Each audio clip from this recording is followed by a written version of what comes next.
You can make a difference.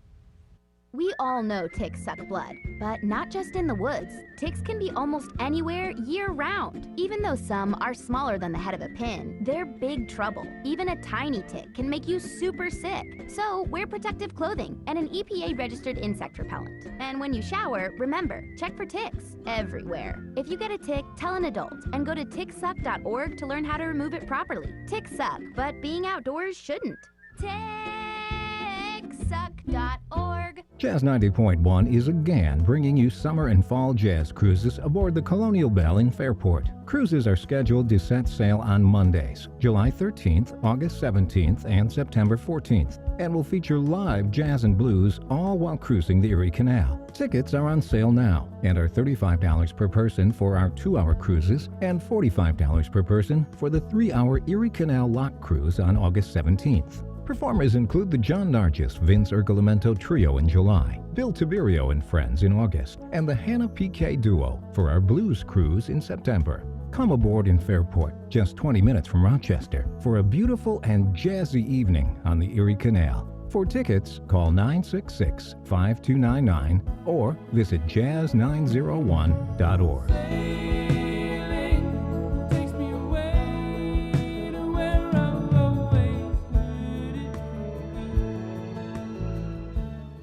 A social distancing tip. Putting distance between yourself and others is critical to slowing the spread of coronavirus. So here are ways to stay in contact without the physical contact part. Call, send a text, set up a video conference, post on social media, dedicate a song on the radio. If you have symptoms of fever, dry cough, and shortness of breath, call your healthcare provider before going to their office. For more info, visit ny.gov/coronavirus. Let's all do our part, because we're all #alone together. Brought to you by New York State and the Ad Council. Member-supported Jazz 90.1 proudly welcomes you to America's longest-running computer show, Sound Bytes. Call the show now at 966-JAZZ. That's 966-5299. Toll free 800-790-0415 or soundbytes.org. Now, alongside Steve Ray and Dave Enright, here's Nick Francesco on member-supported Jazz 90.1. Good afternoon, Mr. and Mrs. America, and all the chips in the PC. It is Saturday, the 25th day of April, Anno Domini 2020, and you lucky people, you're listening to Sound Bites. I'm Nick Francesco. I'm Dave Enright. And I'm Steve Ray. And at 6 minutes after the hour, we're going to be bringing you news, views, things to choose, nothing to lose. Kick off your shoes. Don't get the blues. Here comes the news. Before we get to the news, let me just remind you, this is the last week of our spring pledge drive, and that means this is your last chance to pledge around Sound Bites. And next Saturday, the pledge drive will be over, and I know there are many of you dropping to your knees in Thanksgiving. I get that. But the reality is, we've said it before, and I'll keep on saying it until we make our goal. This show and this station do not exist without your help. It's you people that make this possible, and the way you make it possible is by pledging and becoming members. I get it. These are parlous economic times. I truly do get it. But the reality is it's just as parlous for us, and we need your help. So make a call, make the pledge, 585-966-JAZZ. That's 966-5299. Toll free 1-800-790-0415. And if you do that, by the way, you get to talk to the young and lovely Rob Linton. Hey, everybody, it's Rob will be on the phone. The boss today. is in the house. The boss is in the house, and he's taking your phone call, so let's keep him busy. Yeah. And if you don't want to talk to Rob, believe me, I understand, you can pledge securely online at jazz901.org. Look for the not insignificant donate now button and scroll down until you see the Soundbite stuff. And for those of you the hundreds and hundreds of you who listen to this podcast during the week and who watch the YouTube channel during the week, it's not too late. You can call in and make that call in, or of course you can pledge securely online at jazz901.org. And while you're doing that, I will read a news item.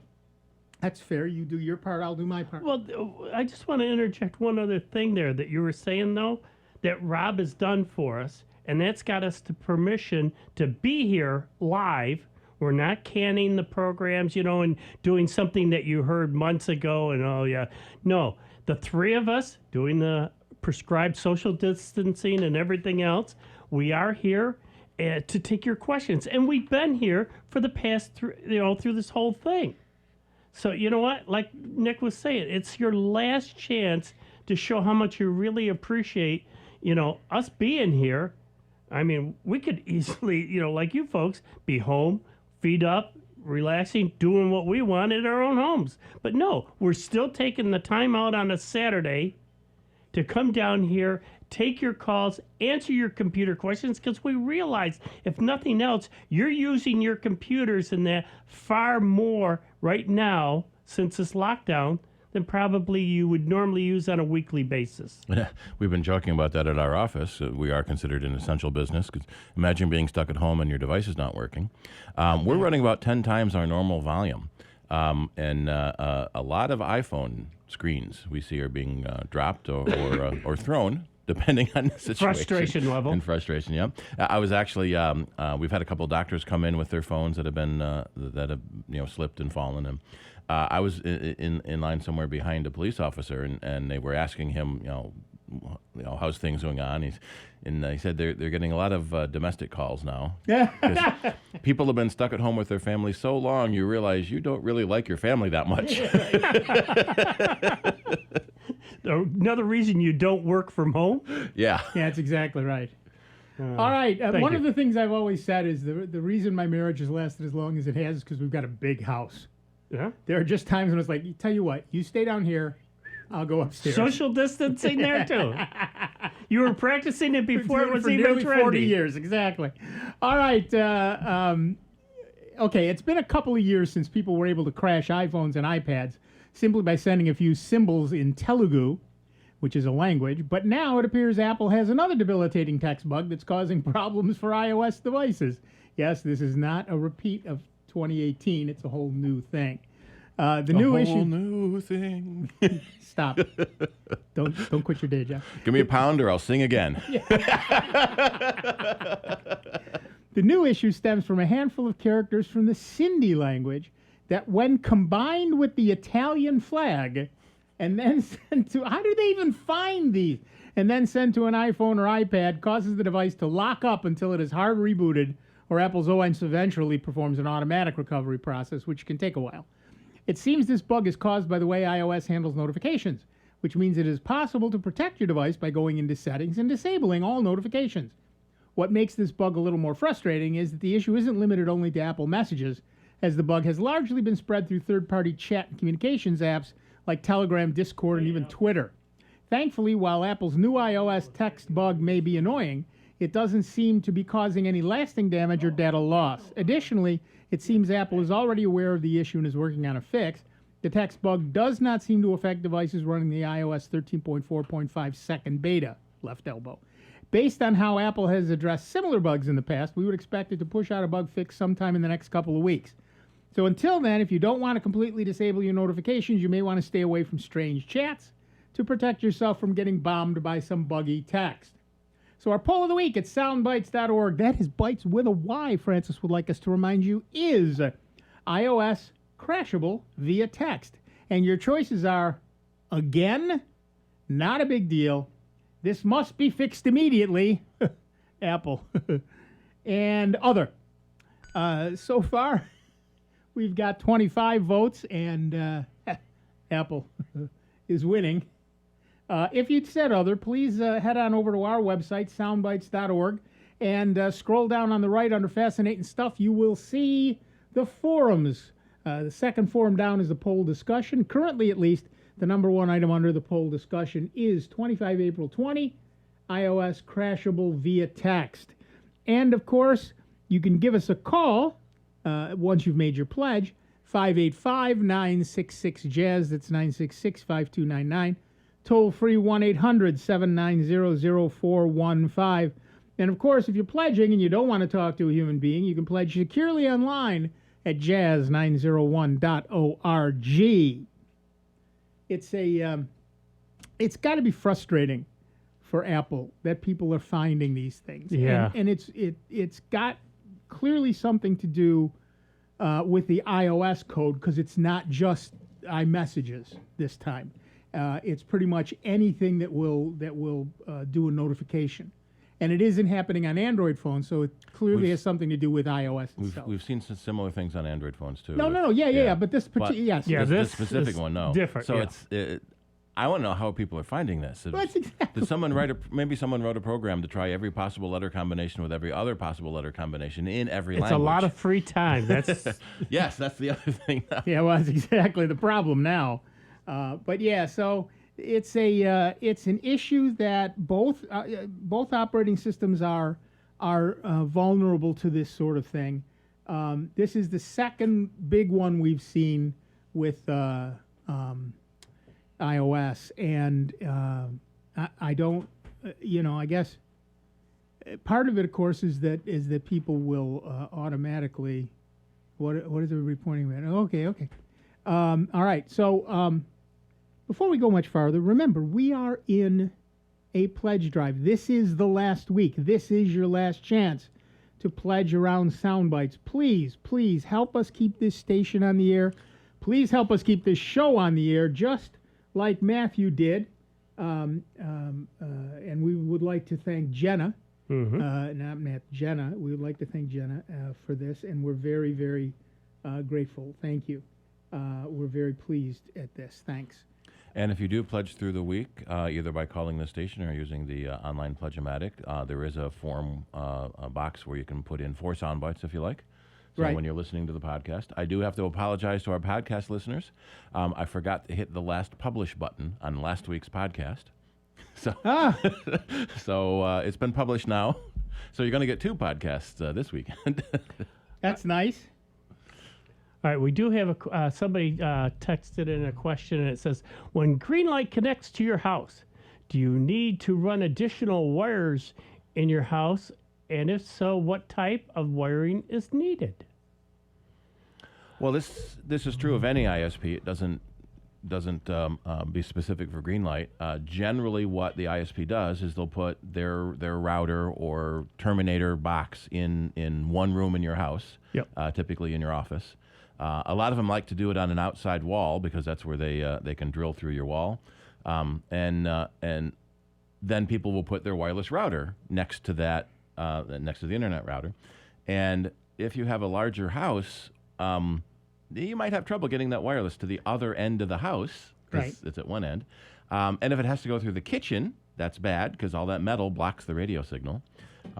So we've said for years that wireless is convenient. Wired is more efficient And faster. and often faster. Yeah. So you can use Cat 5 or Cat 6 Ethernet cabling to string your devices around, or you can use your wireless router. One thing that they do recommend, and we've concurred, is that if it's been a while since you've replaced your wireless router, so if you've had internet for a long time in your house, you may only have an N router or God forbid, a G router. Yeah, right. Take a look at your router and make sure it can handle the faster speeds. The N routers that were so common for so long were only 300 megabit, which was fine when we had even 10 megabit cable. Right. Now that we're getting 100 megabit, 200 megabit, 500 megabit or more, gigabit now or more, you may need to get a new AC router that can handle the faster speeds. And in addition, to back up and to clarify, what comes into your house is fiber, but the little box they put in your house, what comes out of that is standard Ethernet cable. Right. So you could just simply replace whatever box you have now with this thing and plug your current Ethernet cable into that. And so you don't really need to rewire anything except, as Steve said, you might need a faster wireless router to get your whole house. Unless your house was wired with 10 base T. Yeah, no, I had to... Relatively unlikely. Yeah. I had to get the outdoor Cat 5 cable, or 6 cable, and run that from my router. I drilled back out. I had a hole, went up the side of the house and into another room so I could get internet up there. Right. Granted, I had wireless, but I liked wired for the computer. Wire is faster. Yep. I just talked to a friend today, and she was we were video chatting, and she kept dropping out, and I said, 2 days ago when we chatted, everything was fine. You're on a fast fiber connection. What's going on? She said, my family kicked me out of the living room, and I'm upstairs in the spare room, and the signal doesn't reach here. I have to buy a new router. Yeah, okay, I get it. I've had friends where their computer is literally sitting right next to the router, and they got green light and were disappointed on the speed because they had a G router. Right. So they put it, and it was close enough they could have wired it, but they had a router there, so replace the router. Oh my God, it's so fast. Yeah, right. And of course, you're never going to get gigabit out of wireless anyway. Right. You're going to get 300 meg, maybe 400, depending on whatever's going on. But it's never going to be gigabit. I still, and it's a great problem to have. Still trying to get used to the fast speed in downloads. I'm so used to sitting there watching, And you think the download doesn't work because you hit download and there's no progress bar. Yeah, it's that's already done. That's what I was gonna say. Normally, I see the little window open up, and you see it slowly ticking down as it downloads it. You just got to download bigger files. I did do matter of fact, I did this one that it has literally in it 7 other programs, and it's all in a zip file, and it's a pretty good sized zip file. To have 7 other programs that it installs. But it literally went up on the screen, and I looked over, boom, it's going down. And then there's the icon on my desktop. So I unzipped it, sure enough, everything was there, and boom. But the speed is just phenomenal. You got to download those multi-gigabyte movies for offline viewing. Ooh, yeah. Ain't that the truth? Well, with the Amazon Prime, I mean, the movies and that you can watch, my wife is loving it. I mean, because right now she's kind of confined to the house because of what she's going through. But, that Prime is great. She's watching other programs and getting into binge watching, which is something. Right. She loves the cooking programs and everything else, so she's gotten addicted to that. And, it's, we got to try this, got to try that. Okay, whatever. But yeah, it comes in so fast. Well, that's the thing. We were so used to before when we had the other service. We'd get to a channel, and all of a sudden you'd see Sling, and it's sitting there cycling and cycling and cycling because it's buffering. Now, that's not an issue. We just turn it on, and boop, it's there. Okay. Yep. Happens too darn fast. It does. It's very fast.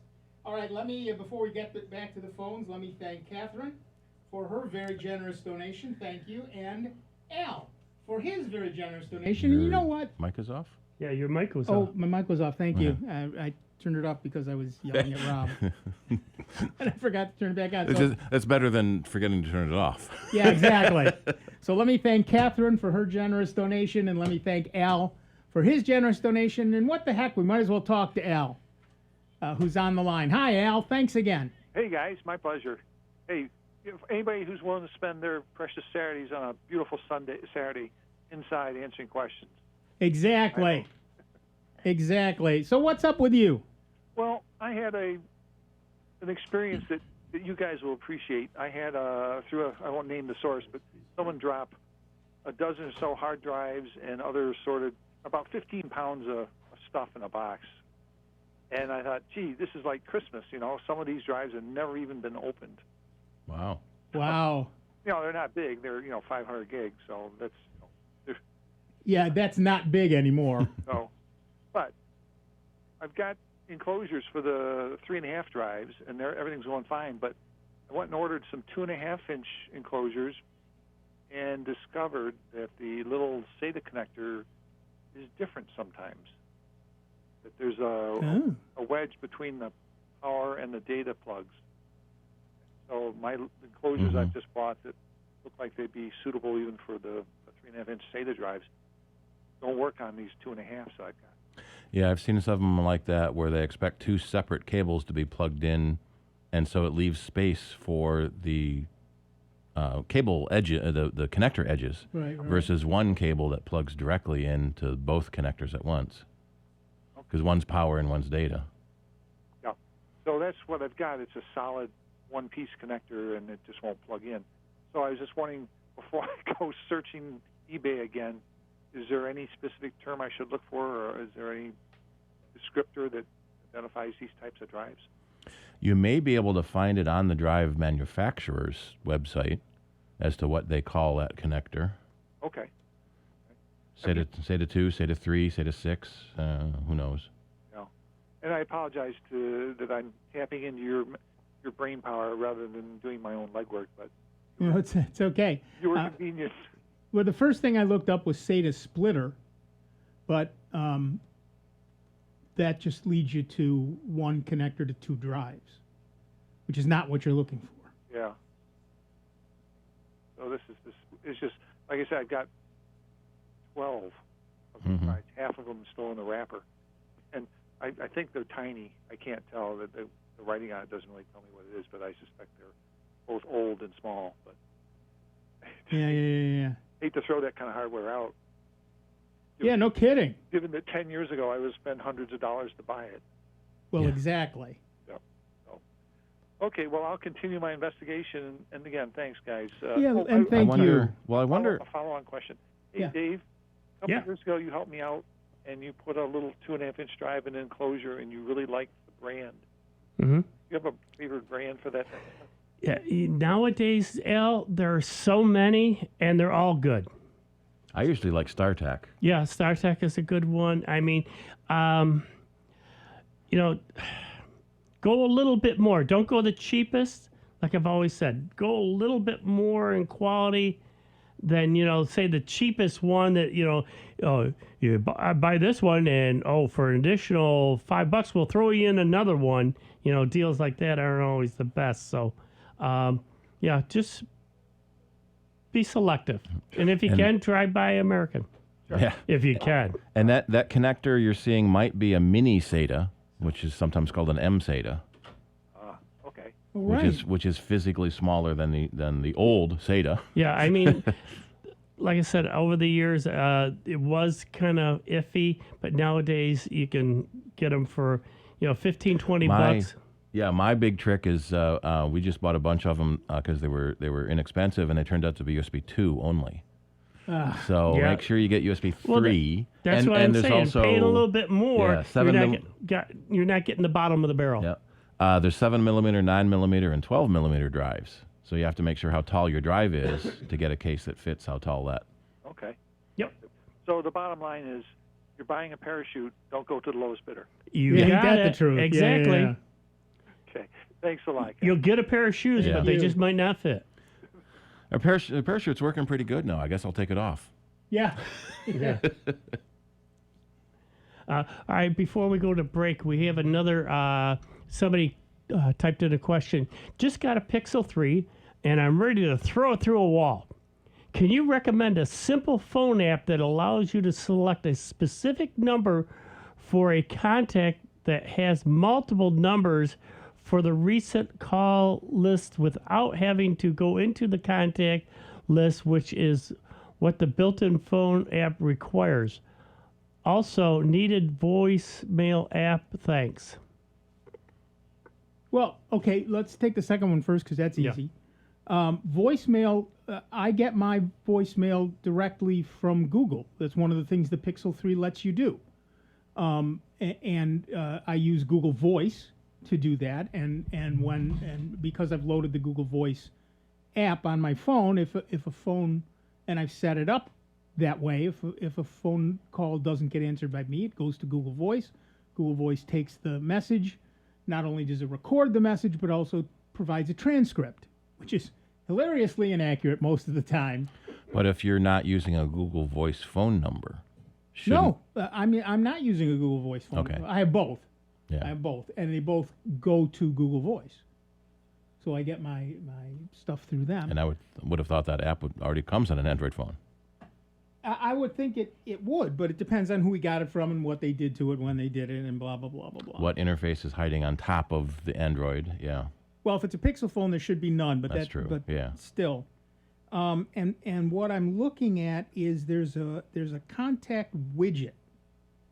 And hold on, let me find that. Why do I not see it? There it is, contacts. And here's the direct dial widget.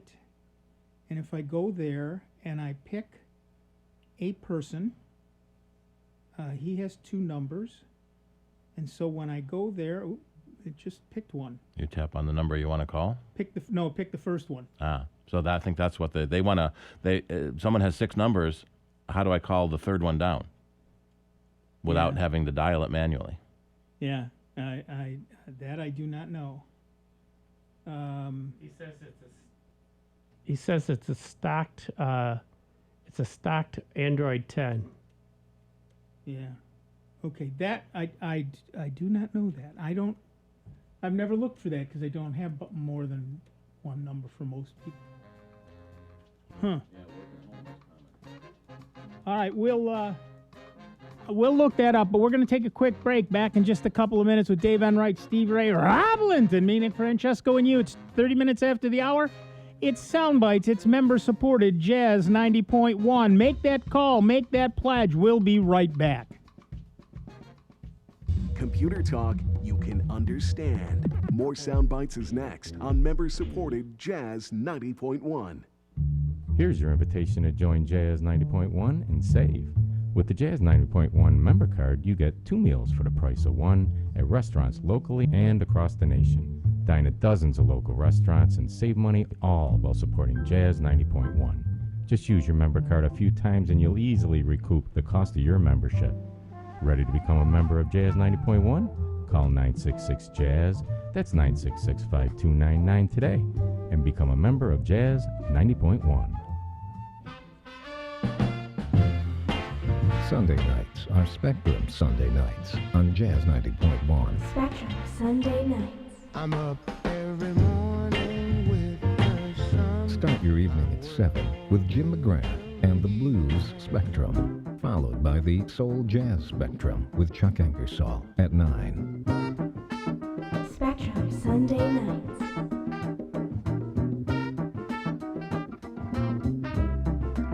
Then The Spectrum with Derek Lucas at 10.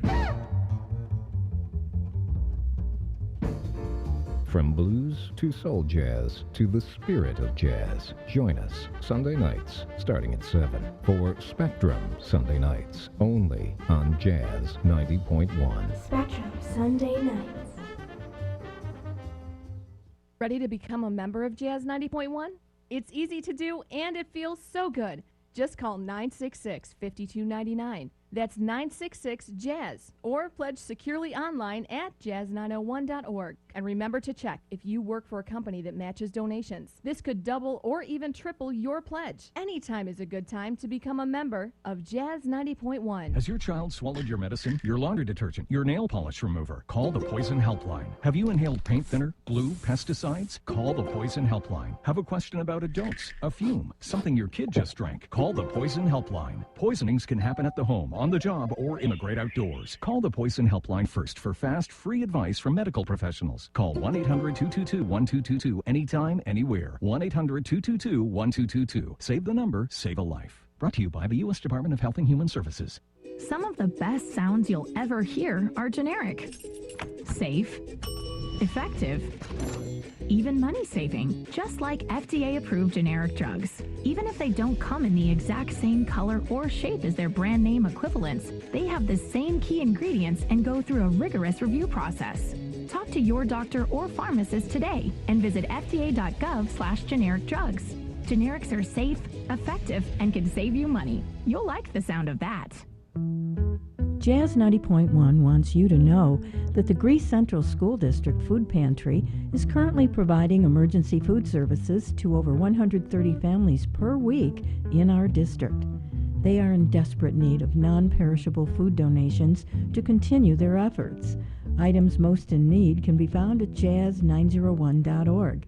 If you are able to help, please drop off donated items to the Greece Central Warehouse, located at 1790 Ladder Road, between 8 and 11 a.m. weekdays. Thank you for your help. Hi, my name is Jeff Harris. Join me every Sunday, 5 to 7 p.m. for Big Road Blues. Big Road Blues is an exploration of vintage blues from the 1920s on up. Each week we examine different themes and aspects of the blues, playing both classic and forgotten blues greats from the past. That's Big Road Blues every Sunday from 5 to 7 p.m. right here on member-supported Jazz 90.1. Insects, they creep, they crawl, but could they teach us to stick around? This is Sandra Tinglow with the Lowdown on Science. Beetles and geckos have super sticky feet. Their secret? Tiny mushroom-shaped patches. These patches are 1,000,000 times smaller than the width of a human hair. Maximum feet stickiness. Can we recreate this in the lab? Stanislav Gorb at Kiel University in Germany studies stickiness. Yes, that's a thing. He set the goal high, make slippery rubber sticky. His team made patches of various shapes, including mushroom-shaped on a rubber surface. They tested stickiness by poking each shape with a very small bead. The more force needed to poke it, the stickier the patch. Results? Of the different shapes tested, the mushroom-shaped patches were the stickiest. This shape allows for more contact area with the surface. Talk about stick-to-ativeness. The scientists envisioned their mini shroom sticky patches helping robots grab everyday objects. So next time you need to stick the landing, turn to your trusty neighborhood gecko. The Lowdown on Science is produced by LDOS Media Lab in partnership with the University of California Irvine Science Communication and 89.3 KPCC, and made possible with the generous support of the Fuse Family Foundation. And now, your Jazz 90.1 weather. A nice day shaping up for Rochester, Western New York, and the Finger Lakes. Sunshine will give way to increasing clouds. The breeze will come in out of the northeast. The high temperature in the low 50s near Lake Ontario, closer to 60 degrees in Rochester. Tonight brings increasing and thickening clouds. The overnight low temperature in the low 40s. We could see a spot of rain later in the night. Sunday looks wet, with periods of rain. There could even be a few wet snowflakes in the hills. The high in the mid-40s. I'm meteorologist Josh Nichols for Jazz 90.1. And currently right now we got sunny skies. It's 55 degrees out at the airport and 53 here at member-supported Jazz 90.1. Hi, this is Derek Lucas. Join me weekdays from 10 a.m. until 1 p.m. for the Coffee Break Concert on member-supported Jazz 90.1. Welcome back, everybody. I'm Nick Francesco. I'm Dave Enright. And I'm Steve Ray. And at 36 minutes after the hour, we are Sound Bytes, and we would like to thank No. We would like to thank Don't Timothy. drink the alcohol. You're supposed to rub it on your hands. Now you tell me. You spoiled it. It was enjoyable watching him try to drink it. I would like to thank Timothy for his generous donation. Thank you, Timothy. And what is this donation? Well, we're in the middle of a pledge drive. In fact, this is the last Saturday that you can pledge around Jazz 90.1, and we will happily and joyfully accept your pledge if you call 585-966-JAZZ. That's 966-5299. Or toll free at 1-800-790-0415. You can talk to the young and lovely Rob Linton, who will be glad to take your call. If you do not want to talk to Rob, and we understand that entirely, you can pledge securely online 24 hours a day, 7 days a week, every dang day of the year at jazz901.org. Click the Not Subtle Donate Now button, scroll down until you see the Soundbite stuff, and make that pledge. We'd like to thank everyone who has pledged. And remember, this is your last shot. We want to stay on the air, folks. And it really does come down to that. You all know what state everybody's in right now. We're in that same state. We want to stay on the air. We need your help to do that. Make that call. Make that pledge. In the meantime, we'll talk to Carl all the way down in Pottstown, PA. Hiya, Carl. What's up? Hey, guys. How's it going? Good. You? Good for me. And I have a question. Yes. I have a Windows 10 machine, and I have an Android cell phone. And I'd like to do something that a lot of people do, but I've never done before, and that is transfer audio files from my Windows 10 machine to my cell phone so I could plug a pair of headphones into my cell phone and listen to the audio files. Now, these files are not in WAV format on the PC, nor are they in MP3 format. They're in FLAC format. So what software do I need to download to my cell phone in order to transfer these files over and play them on my cell phone? A FLAC player for Android and a transfer app. There's a lot of transfer apps. There's 1,000 ways to do the transfer. That's actually pretty easy. You can do it. You can plug in a cable. You can send it to, say, Google Drive and download it back again from there. So there's a bunch of different ways to do that. But as to FLAC reader for Android, a free lossless audio compressor. VLC. That's what I was thinking, the VLC player. Yeah, it doesn't have to be video. It does more than right. Than video. It does dang near everything. So VLC will do that part of it. Yes. So will that allow me to both do the transfer, which I'll probably use a USB cable for, and to play it back, or do I need a separate application to do the transfer? Well, if you plug it in to your USB port, plug the phone into your USB port, it should show up on your desktop as a drive, basically. And then you can just drag the files into whatever folder you want to put them in. And then tell VLC to play them from that folder. From that folder. And you can do playlists, can't you, in the mobile app? I know you can on the desktop app. Yes. You can make playlists, so you can do it however you want to do it. Okay. Well, that sounds like it's not too hard to do. No, it shouldn't be a problem at all. You don't even need, if you wanted to do a conversion, of course, there are 1,000 programs that'll convert, but you don't even need to do that. VLC will read the FLAC files just fine. Right, because when I click on those FLAC files on my Windows 10 machine, and I'm not transferring them yet, but they're still on the Windows 10 machine, the VLC player comes up on the Windows 10 machine and plays those files. Yep. I know that already works. Yep. Yeah, right. Okay, guys, I thank you for that. Sure. All right, thank you. Have a great time down there in Pottstown, and keep on listening.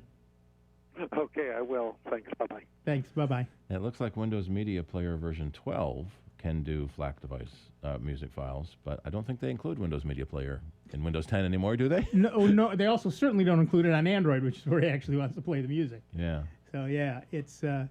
I don't know that the built-in music player won't do FLAC. I really don't remember what it does because I listen to podcasts with a podcast app, and I listen to music with VLC myself. So and FLAC is a popular format because it's a lossless audio compressor. That's the LAC, and it's free, which makes it more popular, the FLAC. A lot of people don't realize that the MP3, that audio format that we've been listening to, is a lossy format. It throws away information it doesn't think you'll need. Generally, you look at a high-quality CD, and it's 10 megs a minute. Because a 700 meg CD holds about 70 minutes of audio. It's funny how that works out. Funny. So MP3 is a 10-to-1 compression. So now it's 1 meg a minute. So that brought music files down to 3 or 4 megs per song, which suddenly was small enough to make portable media players work. And there have been better compressors over time. Dolby Labs, the one problem with MP3 is it's copyright encumbered. Copyright encumbered, yep. And Dolby made a different codec, compressor-decompressor, called AAC, the Advanced Audio Codec, that gives you about the same 10-to-1 compression at a higher quality than MP3, and some places use that. But a lot of people started using FLAC, and it was interesting. I haven't checked recently, but the iPod couldn't play FLAC natively. Right. Because it wasn't an Apple approved format, so someone had to write a FLAC player for it. And then Neil Young had his Pono player, which does just does lossless audio, but it can't hold as much because it is 10 megs a minute. So. Right, and of course OGG. Yeah, OGG. Which is on another one. Which is on a lot of people use it on Linux. Is also lossy, but much less so. Yeah. In fact, MP3 is the lousiest compression algorithm. You It can really is. You can choose the level of compression when you're creating the file, and I typically use a higher compression or a higher quality for sound bites. Not that it matters for spoken voice, but yeah, for music it does. Right, yeah. It's kind of like when you're saving a JPEG file. There's that little slider there, quality versus size, and a lot of people go for low quality because when you're looking at a web page, that picture doesn't have to be very high quality. But we get a lot of people say, I want to print this picture. It's going to look crappy because it's web quality. Right. They did an interesting study at one point, and they took a bunch of teenagers and they asked them which they liked better, the MP3 of a song or the live performance of a song. They couldn't tell. Preferred the MP3 because the live song didn't sound right. It's not as produced either. Well, no, yes. Part of it is not produced, but the other part of it is there's all this additional audio in the live performance that isn't in the MP3 because it's a lossy standard.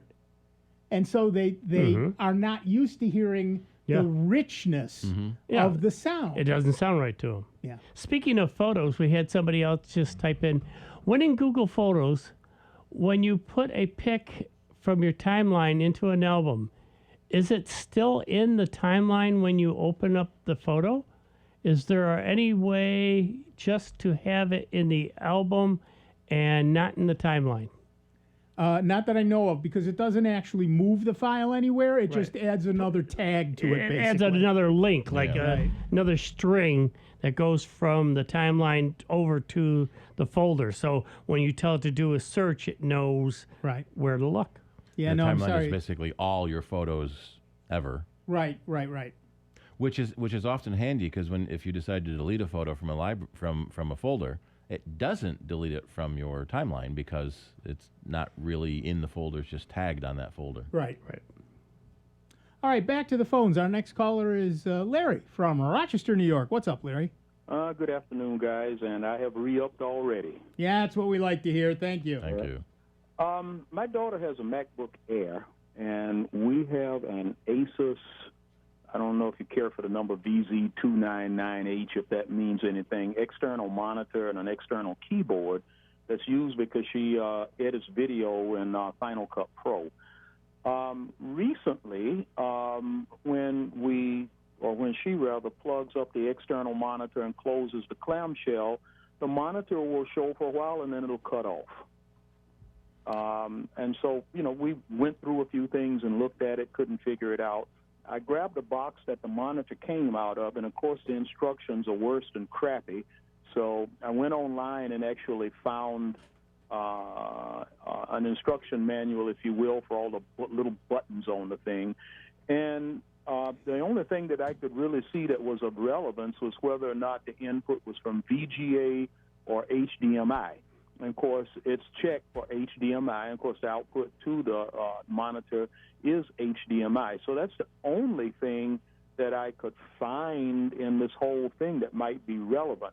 But when we plug this thing up and she turns it on and then closes the clamshell, it will stay on for a minute, sometimes 2 minutes, and then it will just say no HDMI signal and it will shut off. And she's still typing on the keyboard and using the computer? Yes. Yeah, so if you have an external keyboard and mouse and monitor connected, you can close the clamshell and use it in external monitor only. It should know that. So it sounds like the computer might be going to sleep. You could check some of the energy saver settings in the computer. And I actually did that. I went to it, Steve, and I turned all of that stuff off. I just put it to never, just to see what would happen. And we still got the same thing. Is the power plugged into the computer as well? Yes, it is. All right, because sometimes... and she has one of these little dongles that comes out, and so it's plugged into that. And I presume this little external connection thing is receiving its power from the PC itself. Yeah, usually. I would almost wonder if something is going on with one of the dongles, and it doesn't recognize that it's plugged in anymore. So it thinks it thinks the keyboard is not being used, and so it puts the computer to sleep. I never thought of that, but I wondered because I have something here from Pluggable, and it uses, one of them has 7 ports, the other has 8, but it has its own power supply. Yeah. Typically, the USB hubs that have their own power supply work better, but they cost more because there's more electronics in them. Right. But they're worth it if I can get things to operate. Yeah. And I was wondering if maybe I shouldn't buy something like that, or she shouldn't buy something like that, rather. But we sat for a couple of hours the other day, and we just could not figure this out. And why it cuts off, I don't know. I've done everything that I know how to do. Yeah, I'm not seeing anything specific for that And monitor. currently the monitor is plugged directly into the air? Through an HDMI dongle, or is it direct HDMI? I have a MacBook Pro, and it has some connections that go into it that the Air doesn't have. The Air only really wants to have that little dongle, and then it plugs up everything else, if I remember correctly. Yeah. Right, and so right now you're going from the monitor to the dongle to the computer. Yes. Okay. Yeah, some of the Airs did have a direct HDMI port.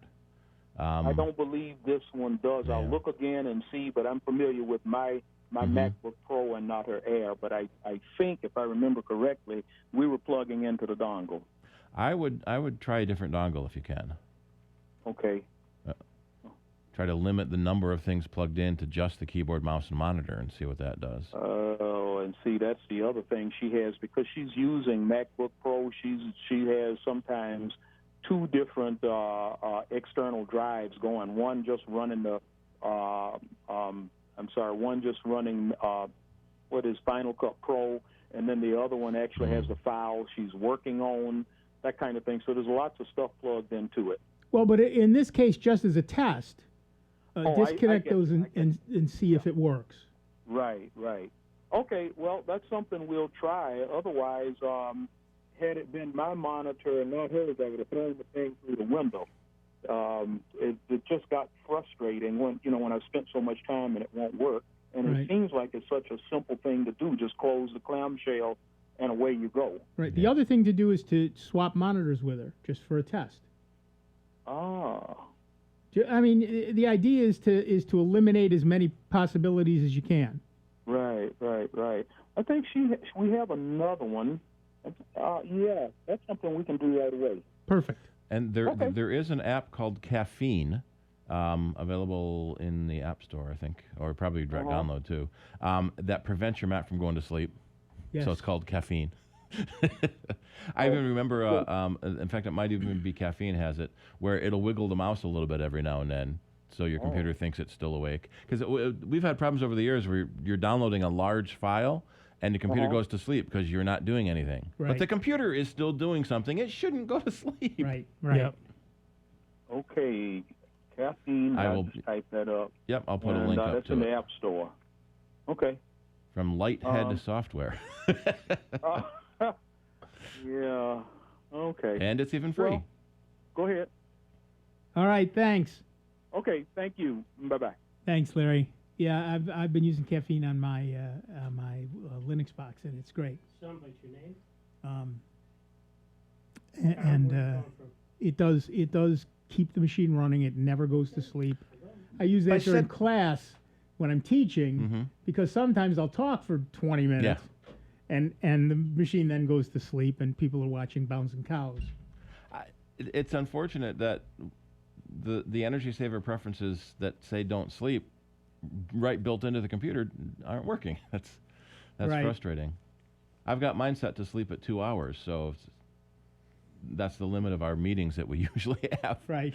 So it probably won't go to sleep in the middle of the meeting. All right, we've got a few minutes. Let's talk to Tom from Henrietta, New York. Hiya, Tom. What's up? How you doing? I've got an iPhone 5S, which works just fine for me. But recently, it's been running down the power much more quickly than it was before. And I'm wondering, is there some way, like on Windows, where you can do a task manager and look to see what processes are running? Is there a way to do that on the iPhone? There's a high-level view. If you double-press the home button, it shows you all the open and running apps. But it just does high-level apps. It doesn't do low-level processes. My first guess is that the battery is just getting weak because it's a 5S and pretty old. Well, it's been replaced, though. I replaced it about a year and a half ago, and was running just fine after I replaced it. Check the battery health status in the settings. It's possible that the battery has worn out, but a year and a half, maybe not. Shouldn't be, but also check whatever the last app you loaded was. Yeah. Because if it suddenly started... Have you loaded any video conferencing apps lately that may be staying running in the background waiting for a conference to start? Yeah, I did put Zoom on there. I also put Roku on recently, but I don't really use that very much. Roku shouldn't be a problem, but Zoom could indeed, Yeah. as Steve just said, could be using a trickle of energy in the background. Skype is notorious for that, staying running in the background waiting for a call to come in.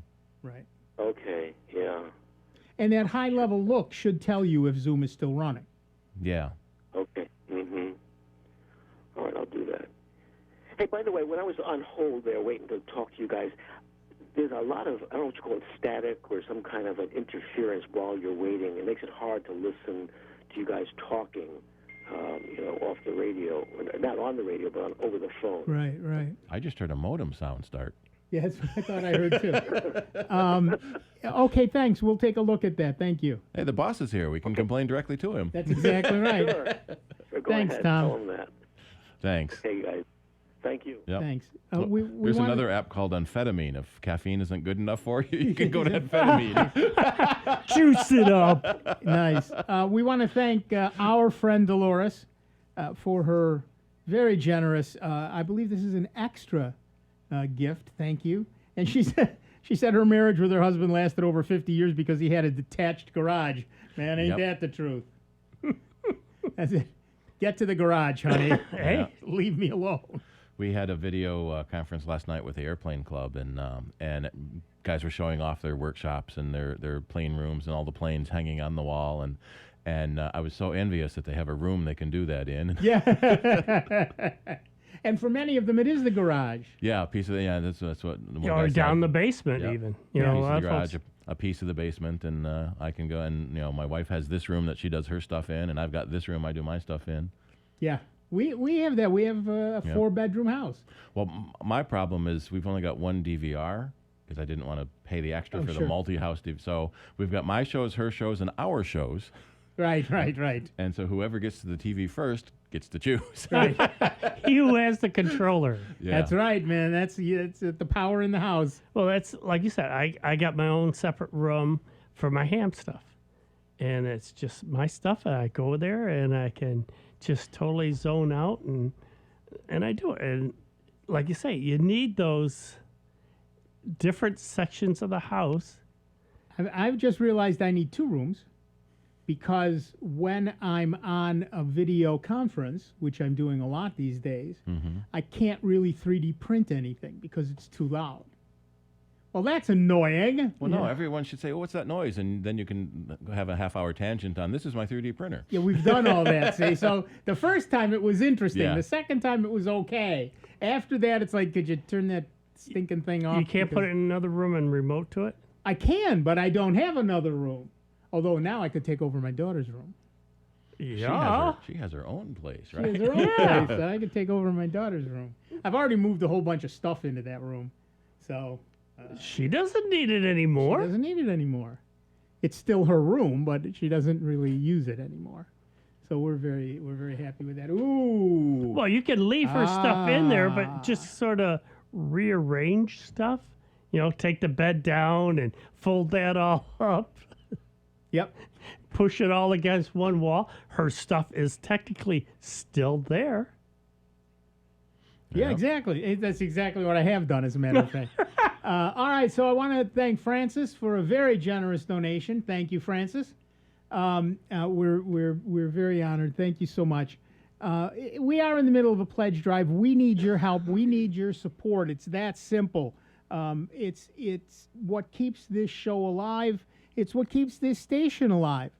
No amount too large, no amount too small. We will gladly take whatever you can comfortably afford. And remember, you can always become a Jazz-O-Matic member. For a minimum donation of $10 a month, you can pledge as much as you like for as long as you like, and every month we will take that amount directly out of your checking account after you okay it, of course, and otherwise we wouldn't have to run pledge drives, and then you can know that you've helped, but it's a little nibble every month rather than a big bite all at once, and we get how that's important for some people. All right, listen, we're going to take a quick break, slightly longer break actually, because it's the end of the first hour, but don't go away. We've got a whole nother hour of this nonsense coming, a whole nother hour of Dave Enright, a whole nother hour of Steve Ray, a whole nother hour of Rob Linton on the phones, and a whole nother hour of me, Nick Francesco. So you can make that call and make that pledge. This is the perfect time to do it. It's 585-966-JAZZ. That's 966-5299. Toll free 1-800-790-0415, or pledge securely online at jazz901.org. And we will be back in just a couple of minutes with a whole lot more of the longest running computer show in the known universe. Holy cow! That must mean you're listening to Sound Bites right here on the Truly Great. And truly grateful to you that we have, at least so far, remained member-supported Jazz 90.1. See you on the other side. Online 24 hours a day, 7 days a week at soundbites.org. More with Nick Francesco, Dave Enright, and Steve Ray next on member-supported Jazz 90.1. WGMC Greece Rochester, a public service of the Greece Central School District. Jazz 90.1. On Twitter at 901jazz. Special report, coronavirus update. Hospitalizations in New York have dropped again. Governor Andrew Cuomo. All the numbers are basically saying the same, that we are in fact on the downside of the mountain. I've always been worried that there's a little tick up and that there'd be some evidence that we're not on decline, but all the evidence says we're on decline. A top Navy official says Captain Brett Crozier should be reinstated after being fired for his alerts about the spread of COVID-19 on his ship. Correspondent Barbara Starr reports Defense Secretary Mark Esper is thinking about it. Esper did not accept the recommendation, at least not yet. Esper is saying he wants to read the whole investigation report, and his aides are saying he wants to make sure it's thorough and comprehensive, and then he'll decide if he's going to accept the recommendation to reinstate Crozier. The U.S. coronavirus death toll has topped 52,000. I'm Ann Cates.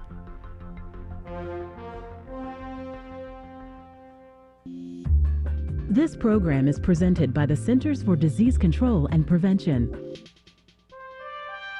Obesity is a major public health problem in the U.S. Nearly 1 in 5 young people between the ages of 2 and 19 has obesity. Unfortunately, children with obesity are likely to become adults who struggle with their weight. Obesity in adults is associated with heart disease, diabetes, and cancer. Children with obesity are more likely to suffer from depression and low self-esteem. Developing healthy habits early in life can help prevent obesity. Eat a diet high in fruits and vegetables, drink water instead of sweetened beverages, and get regular physical activity. These are the most effective ways for children and parents to maintain a healthy weight. Thank you for joining us on A Minute of Health with CDC. For the most accurate health information, visit cdc.gov or call 1-800-CDC-INFO. Hi, my name is Jeff Harris. Join me every Sunday, 5 to 7 p.m. for Big Road Blues. Big Road Blues is an exploration of vintage blues from the 1920s on up. Each week we examine different themes and aspects of the blues, playing both classic and forgotten blues greats from the past. That's Big Road Blues every Sunday from 5 to 7 p.m. right here on member-supported Jazz 90.1. A will is one of the simplest ways to make a gift to a charitable organization. By making a bequest to Jazz 90.1 in your will, you help ensure our on-air service for years to come. For more information on how to make a bequest, contact your financial advisor or call 966-2660. You can also find out more about planned giving by visiting www.jazz901.org. This is an American Red Cross blood donation alert. We are currently facing a severe blood shortage during this coronavirus outbreak. Healthy blood and platelet donors are asked to make an appointment to give now. Donating blood is safe and can help save lives. Cancer patients, accident victims, and so many others continue to need life-saving transfusions. So please schedule your appointment now by visiting redcrossblood.org or calling 1-800-RED-CROSS. You can make a difference. The thought of my sons growing up without me inspired me to quit smoking. I talked to my doctors, and then I threw away all my cigarettes, ashtrays, and lighters. I started exercising instead of smoking. Staying away from alcohol when I was first quitting was key. I kept on trying, learned something each time. Do whatever it takes. No matter how many times it takes. We did it, so can you. For free help, call 1-800-QUIT-NOW. A message from the U.S. Department of Health and Human Services and CDC. Jazz 90.1 is again bringing you summer and fall jazz cruises aboard the Colonial Bell in Fairport. Cruises are scheduled to set sail on Mondays, July 13th, August 17th, and September 14th, and will feature live jazz and blues all while cruising the Erie Canal. Tickets are on sale now and are $35 per person for our 2-hour cruises and $45 per person for the 3-hour Erie Canal Lock Cruise on August 17th. Performers include the John Nargis Vince Ergolamento Trio in July, Bill Tiberio and Friends in August, and the Hannah Piquet Duo for our Blues Cruise in September. Come aboard in Fairport, just 20 minutes from Rochester, for a beautiful and jazzy evening on the Erie Canal. For tickets, call 966-5299 or visit jazz901.org.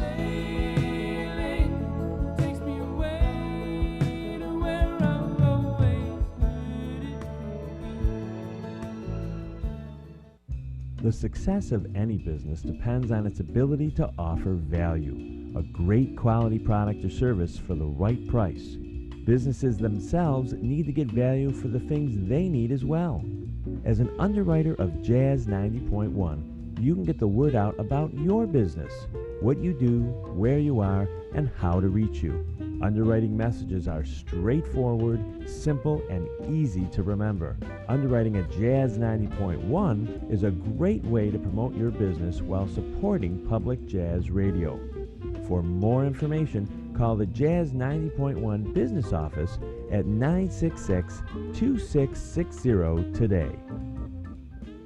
Welcome back to America's longest-running computer show, Sound Bytes, on member-supported Jazz 90.1. Get online now. Call 966-JAZZ. That's 966-5299. Toll-free 800-790-0415. Or submit your question by email at soundbytes.org. Once again, here's Nick Francesco, Dave Enright, and Steve Ray on member-supported Jazz 90.1. Welcome back, everybody. I'm Nick Francesco. I'm Dave Enright. And I'm Steve Ray. And at 6 minutes after the hour, you are hurtling headlong into the second hour of the longest-running computer show in the known universe. It's Sound Bytes, right here on the Truly Great. And truly grateful to you because at least to this point, we have managed to continue to be member-supported Jazz 90.1. And yes, we are in the middle of a pledge drive. Actually, we're coming up on the end. This is the last Saturday for Sound Bytes. Before you drop to your knees screaming hallelujah, you should know we have not yet reached our goal. Yep. And we need your help to get there. We want to keep this show on the air, and we want to prove that bringing us here was not a mistake. Yeah, And the way you do that is by making a pledge today. 585-966-JAZZ. That's 966-5299. Toll free 1-800-790-0415 or pledge securely online at jazz901.org. Hit the unsubtle donate now button, scroll down till you see the Soundbite stuff, pick one and go. It's easy. I mean, it's a way of also thanking us. I mean, given what's going on right now, like you said, we know is, some hard times ahead of us. That's why Rob has set up the Jazz-O-Matic that you can do as minimum of $10 a month. And it's not like you're into some long-term contract. You can start it and then stop it anytime. Yep. You're free to stop it. There's no penalties. You can set a limit on it. Say, I want to do it for 12 months, and then we're done. Yeah, and do it once a month. We try to make it as easy as it can. And again, I take it as a personal thank you for, taking the time right now, given what's going on with everything in this social distancing and everything else, that we're, the three of us said, yeah, we still want to do the show. We're coming here. Rob got permission for us to come in, keeping the social distancing, and we're here to answer your questions. And like I said before, the other hour, right now, if anything, I'll bet you most of you folks are relying on your systems more than you have in the past year, because now you're streaming. The kids are also doing homeschooling. Yep. You might be doing video meetings, connecting back and forth to work so you can work from home. Yeah, I read that Zoom had about 10 million customers in December, 300 million in April. And they have changed their policy too, because there was quite a bit of criticism with Zoom meeting. People are getting hacked in and all that. Well, they took a very proactive part too, in that they set up tighter security, that they set up passwords so you can set up the meetings and keep it secure. Yeah, you still have to do that, but it is doable. Password is on by default now. It was off by default prior. And they used to have a 40-minute time limit. Now, about every 40 minutes, I guess, you get a little pop-up box that says, hey, your 40 minutes is up, but we're going to give you another 40 minutes. Yay! Yeah. I mean, for us, the ham group that I belong to right now, I mean, it's been a godsend, because we found just last month, we did our first, meeting through Zoom and that, and it was unbelievable, the number of folks that showed up. And it's turned us to start thinking, well, maybe we should offer it to some of the other folks. They can't always get out, say, on a Wednesday night. Right. And our viewership was unbelievable. Over 100 people showed up to watch this gentleman do a presentation. That's one of the reasons that Cider has been doing YouTube streaming. It's like we do here for people that can't make it and watch live. But we did our board meeting over video conferencing, and several people said, "Oh, this is pretty easy. Let's do this every time." And that's what we did too. A lot of us are saying, "No, we only come to the board meeting so we can go out to eat afterwards." Yeah, but it's still, a convenience. And you know what? Right now, like I was going back to, is we're providing you a convenient way to keep your systems up and running by being here every week. And we only come to you twice a year asking for your support. And like I said, I take it as a personal thank you for what the three of us are doing. And we have been doing it for 30 plus years now, folks. 30 plus years. We have been coming through all these times, ups and downs, providing you with good, reliable information. And we do it right on the fly. We don't sit there and say, oh, all right, well, thank you for the question. Let us look into it, and we'll get back to you. Right. We answer them. We answer them live. You don't get that at a lot of other places. Oh, we're not sure. We're going to have to check in, and we'll get back to you. Meanwhile, you're still stuck with the problem. We're posting even links. Steve is constantly posting links that, make it that much easier that you don't have to go searching. We could easily say, oh, well, just go look it up on the web. No, Steve is providing the service by putting that link right there. You can go there, look at it, download whatever you need, or the instructions on how to do something.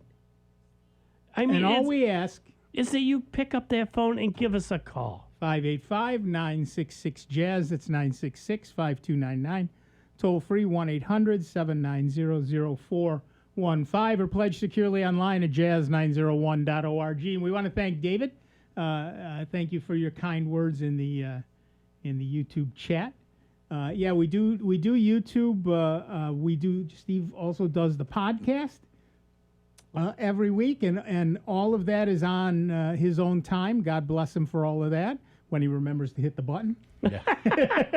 CRS. That last publish button. Yeah. Yeah, right. And all of that, all we do in return is come to you. We do that every week. Think about this fact, folks. For 30 years, I've had to sit in a room with these two guys. All we're asking you in return, and they've had to sit in a room with me, and all we're asking in return is that you become a member of this station. Make that call, make that pledge. 585-966-JAZZ. That's 966-5299. Toll free 1-800-790-0415.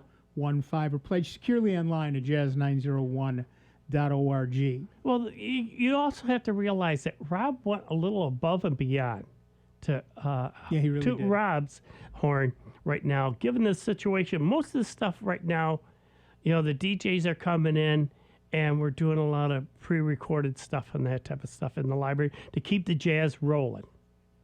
But he's got a few programs that the DJs are still coming in and doing it live. And he's also done it for this show, which again, there's 3 of us here. Whereas most of the time, if a DJ comes in, there's nobody else here in the studio, so they don't have to worry about the social distancing and everything else. It's a non-issue. But he got it so the 3 of us could be here to keep you folks going. It was more or less deemed essential. Yeah.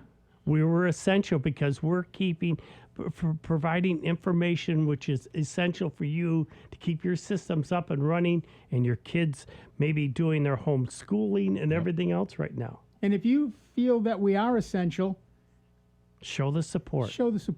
585-966-JAZZ. That's 966-5299. Toll free 1-800-790-0415. Or pledge securely online at jazz901.org. The phones are not ringing, and this makes me sad. All we ask is twice a year. And you folks are not stepping up. I'm sorry. I'm just not seeing you stepping up. The phone is not ringing. It is what it is. And you call right now while I read another news item, and this will be lovely.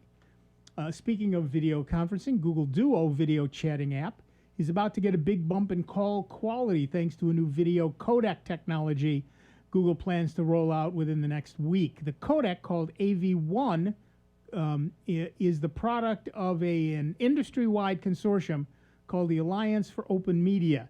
AV1 is the successor to VP9 and can produce significantly higher data compression rates than prior standards, which makes it great for mobile video applications like streaming TV shows and live video calling. Google says all Duo calls will now use AV1, making even low bandwidth video calls appear much higher quality than before. The codec change will also help with video calling stability, too. In addition to the AV1 update, Google is also releasing a new photo mode for Duo, so you can capture and then share side-by-side photos of you and one other person on your call. The feature will be expanding to group calls soon. Google says it also plans to increase the group call size from 12 participants to make it even higher after raising the limit from 8 late last month. And now it went from 8, now it's 12, and then it'll be higher than that, and we don't know what that number will be. With the rise of video calling and teleconferencing during the coronavirus pandemic, companies like Google and competitor Zoom are racing to add new features while, particularly in Zoom's case, ensuring security and privacy stays intact. Earlier today, Google added a Zoom-like gallery view for its enterprising video calling app Meet. Google also said it is seeing an astounding uptick in Duo usage, including an 800% increase in video messages. Same idea. For that reason, Google says it's changing its policy on those video messages, which can be recorded and sent to friends for viewing after the fact, so they can be saved automatically instead of expiring after 24 hours. So do you use Duo? Give us a call, 585-966-JAZZ. That's 966-5299, toll-free 1-800-790-0415. But before you call us and ask a question, please consider making a pledge. The same 2 numbers work for that, or you can pledge securely online at jazz901.org. We'll take it either way. Now we have to explain to people that 1 is better than 9. Yeah. AV1 is better than VP9. Yeah. And what happened to VPs 1 through 8, Well, that's exactly right. It's like COVID-19. Where were the first 18? Yeah. But one of the things that you should probably take a look at in general is on Ask Nick, which is my website, /videochat.php. I've got a list of some video chat software. There's an astounding amount of video chat software, but I've got some of them on there, and I have to go back and make some changes. And that link is also pinned to the top of the Soundbites page, too. Right. But Google Duo was in here. Where is it? Oh, there it is. Yeah. And it does say up to 12 people so far. One of the big things about Google Duo versus many of the things we're seeing today, including Zoom, is it does have end-to-end encryption. And unlike FaceTime, it works on every platform. So whether you're an iOS user or an Android user, you can have Google Duo meetings that are end-to-end encrypted, 100% secure, and so you can call anybody, anytime, anywhere. FaceTime is very nice, and it's on my list, and it's a very nice product, but it is only for iOS phones. So if you have... And Macs, Apple devices. Right, Apple devices. Sorry, yes, Apple devices. So if you are not on an Apple device, and you are indeed on an Android or whatever, anything Windows. that's not an Apple device, basically you can't use FaceTime. So Google Duo bridges that gap between operating systems. It really is big nowadays. You know, for the longest time, video conferencing, video chatting apps, whatever you want to call them, were nice. Yeah, and but not useful essential. Right, useful over long distances, but big deal. And over the last month, I think we're in year 48 of the lockdown, I think. Over the last, I think that's about right.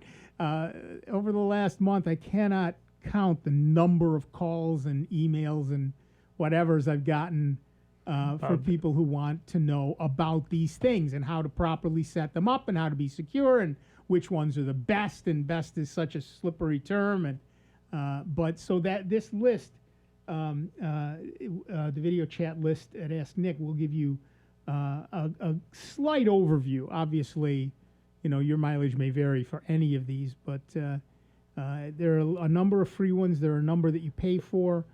Some are specific to businesses. Well, that's the thing. Even with businesses right now, thanks to video conferencing and everything else and being able to work from home, that has kept a lot of businesses still going and being productive because the individual doesn't have to be there.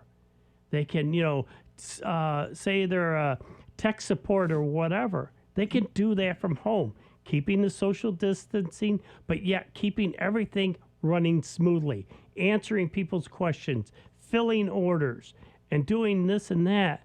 It's helping give companies a little more flexibility.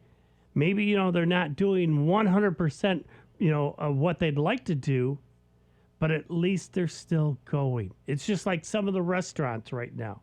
Right. Granted, they're closed down and you can't go in there and sit and have a meal, but there's plenty of places that you can call and pick it up, and they have it ready. Matter of fact, the donut shop today, they've been having it, so they got a line. You just walk in, one person at a time, walk up to this table, give your order, boom, and you're out. And everybody is, keeping the social distancing and everything else, so it's all working good, but it's still keeping that business up and running. And a lot of places are doing touchless delivery where you pay ahead of time. Yeah. Comes to your door, they leave it, they ring the doorbell, they're gone. One thing, folks, and it comes back down to money, many of these delivery people live on tips. Yeah. And they're not getting tips anymore because you're not seeing them. Nobody thinks about tipping them. Last week when I got donuts, I said, put a couple of bucks on there for your people. And the guy didn't. It took him a minute to understand what I had just said. They had a bucket there when I went. Yeah, they had. Well, I didn't have any cash. Same here today. I didn't have any cash, so I said, put a couple extra bucks on the card. And I don't think he got it. It's such a rare thing for them. For donuts. I mean, and a lot of the food ordering apps now have an option to leave a tip. Right. And I've but heard, people aren't using them. Right. And I've heard from people that are using the apps still won't leave a tip because they don't think the people need a tip because they're not doing anything. Right. Yeah, they're still getting your product, and it takes them time. Even though the price of gas is down, somebody's filling that tank. Yeah, they're doing everything they did before. Yeah, exactly. Yeah. Open up a little bit, and part of that opening up is making the call and making the pledge for us. 585-966-JAZZ. It's 966-5299. Toll free 1-800-790-0415. or pledge securely online at jazz901.org. We had a couple of comments in the YouTube chat. David from Elmira says, thank you for the show. Thank you, David, for listening. And Richard from Rochester has a question about Google Phone app to give control of the number and getting voicemail text. You get a number assigned by your carrier, basically, but you can get a Google Voice number. And you can put in an area code and decide which phone number you want, as long as nobody else is using it. And a lot of people like using a Google Voice number because it's basically carrier independent and phone independent, and it gives you one phone number to give to everyone for anything. And then that phone, it will ring on your phone. You put the app on your tablet and your computer. You can answer your calls on those devices as well. And it tries to do a transcription of any voicemail messages. It doesn't do too bad, but it also it gives you. My favorite part of the day is reading those transcriptions. It does give you a correct this option where you can fix the words you want. Well, and that's how Google got to be so good at voice transcription, because they essentially crowdsourced it. From the very first day of the Voice app, they had that fix-it option, and you could correct it. We still get, if your phone connection is very bad, or you tend to mumble or slur your words.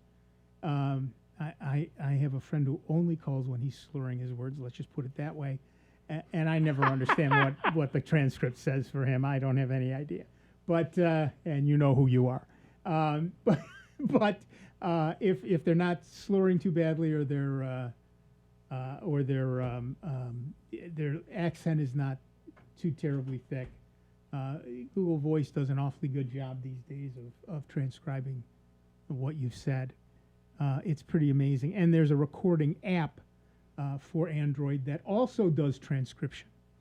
So you can put it in the middle of a table at a meeting, and it will not only record the meeting, but it will also provide a transcript, which you can then, of course, go back and correct. For later, for meeting notes or whatever. It's great. It's pretty amazing. It does eat up your battery, but so what? Yeah, but look at what you're gaining out of it.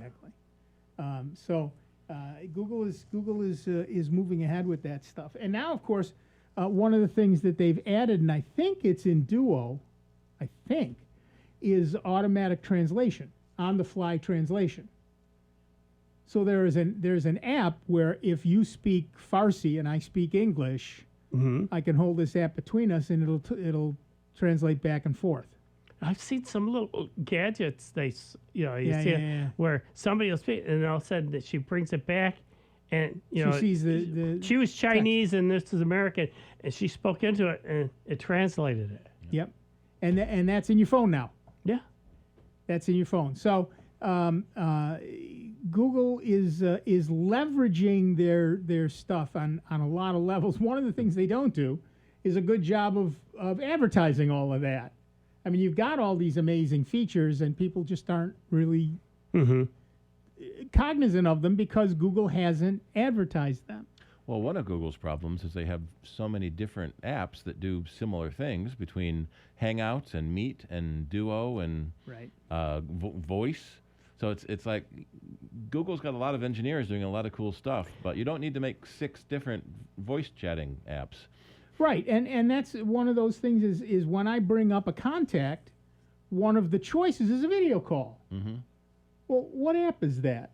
Is that the phone app itself, or is it let alone going to Duo? The other companies that have video calls. This is just Google's video calls. Right. So, there's a whole lot of that stuff that goes on, and people just need to be educated as to which one is best for their needs. Well, going back even a little farther with Google, the number of folks lately that I have convinced, or folks that didn't realize, like Google Docs and Google Sheets, it's all there and it's free.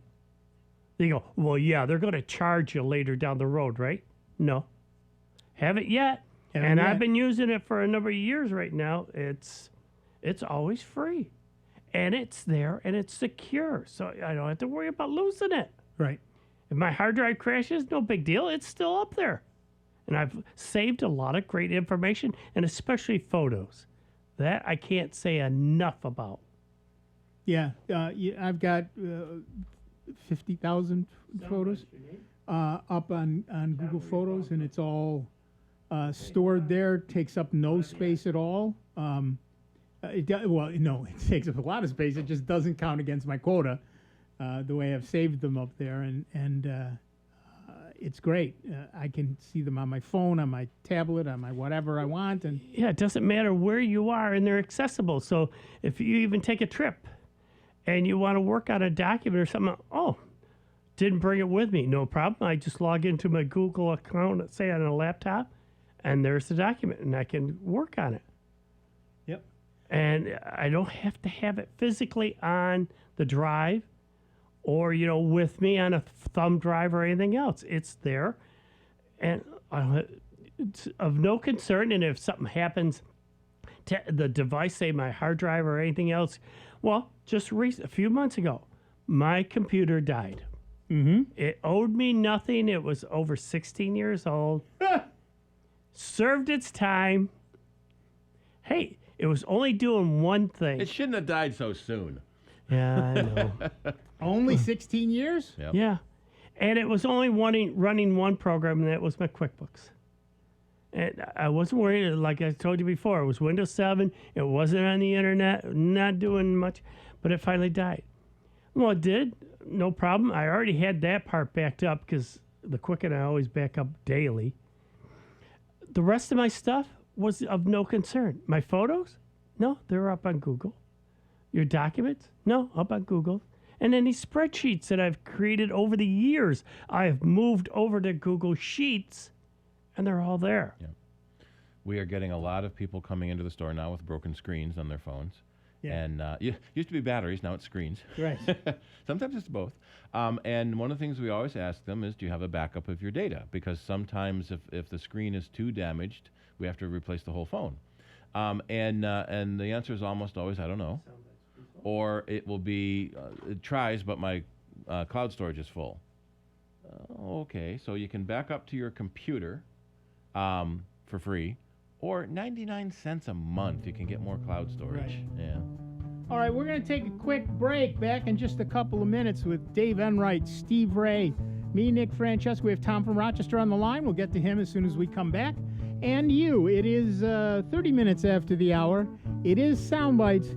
It is member-supported Jazz 90.1. Before you call into our show, please make note of the following rules. 1, turn your radio down. 2, turn your radio down lower. 3, remember, nobody has invented a good-sounding speakerphone yet. Don't use them. 4, make sure you have a point. It makes for a more interesting show. 5, calling does not guarantee you'll get on the air. No whining. 6, if you do get on the air, please do not tell the host what you just told the screener. We don't care. And 7, is that radio turned down yet?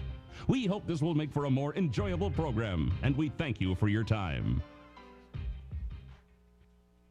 It's America's longest-running computer show. Back to more Sound Bites with Nick, Dave, and Steve. Next on member-supported Jazz 90.1. Jazz 90.1 wants you to know that the Greece Central School District Food Pantry is currently providing emergency food services to over 130 families per week in our district. They are in desperate need of non-perishable food donations to continue their efforts. Items most in need can be found at jazz901.org. If you are able to help, please drop off donated items to the Greece Central Warehouse, located at 1790 Ladder Road, between 8 and 11 a.m. weekdays. Thank you for your help. If you want to support Jazz 90.1 a lot, but your budget says only a little will work, there is a way. It's called the Jazz 90.1 Jazz-O-Matic membership. You can support Jazz 90.1 with a monthly gift of $10 or more, while enjoying the many great thank you gifts that we offer. Jazz 90.1 will deduct that amount automatically every month, and should your circumstances change, you can cancel at any time. Support Jazz 90.1 the way you want to, without bruising your budget. Jazz-O-Matically. For more information on becoming Jazz-O-Matic, call 966-5299 or pledge online at jazz901.org. A social distancing tip. Putting distance between yourself and others is critical to slowing the spread of coronavirus. So here are ways to stay in contact without the physical contact part. Call, send a text, set up a video conference, post on social media, dedicate a song on the radio. If you have symptoms of fever, dry cough, and shortness of breath, call your healthcare provider before going to their office. For more info, visit ny.gov/coronavirus. Let's all do our part, because we're all #AloneTogether. Brought to you by New York State and the Ad Council. As a Jazz 90.1 listener, you have the ability to leave a lasting gift to the jazz community. By making a planned gift, you can support Jazz 90.1 for many years to come. For more information, contact your financial advisor or call 585-966-2660. You can also find out more about planned giving by visiting www.jazz901.org. We all know ticks suck blood, but not just in the woods. Ticks can be almost anywhere year-round. Even though some are smaller than the head of a pin, they're big trouble. Even a tiny tick can make you super sick. So wear protective clothing and an EPA-registered insect repellent. And when you shower, remember, check for ticks everywhere. If you get a tick, tell an adult and go to ticksuck.org to learn how to remove it properly. Ticks suck, but being outdoors shouldn't. Ticksuck.org. Official WGMC contest rules are available online at www.jazz901.org. All the talks we've had over the years, including what you've told me about not using alcohol and other drugs, they stick with me. And believe it or not, they really do make a difference, especially at times that matter most. Hey, want a drink? No thanks, I'm good. So thank you, Dad, for talking and preparing me for what's ahead. Thank you for talking. For more information about talking with your kids about underage use of alcohol and other drugs, visit underagedrinking.samhsa.gov. Hi, I'm Dr. Anita Chandra with today's tip for kids from the American Academy of Pediatrics. Do you want to know the secret to baby brain development? It's you.